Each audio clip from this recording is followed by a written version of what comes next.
พี่ต้องการอะไรพี่บอกผมไปเลยผมให้ทุกอย่างเลยขออย่างเดียวอย่าทำร้ายคุณแพทวันแล้วก็ต้องก็พอ10 ล้านสำหรับชีวิตในพวกนี้และห้ามบอกตำรวจเด็ดขาดงั้นไอ้3 คนนี้ตาย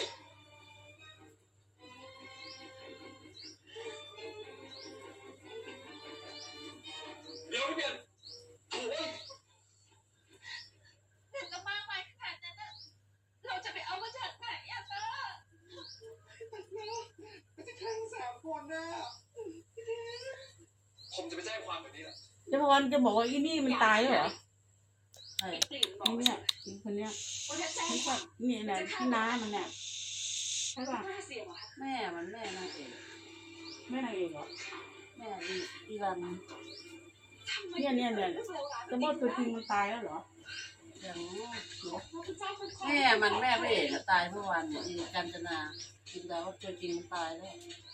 กัญจนาเหรออ๋อนี่ไม่ใช่กัญจนาใช่ไหมเนี่ยกัญจนาตายไปแล้วเมื่อวานนี่เมียของไอ้นี่เพื่อนตัวร้ายมันจับเขาเมียจริงมันเหรอ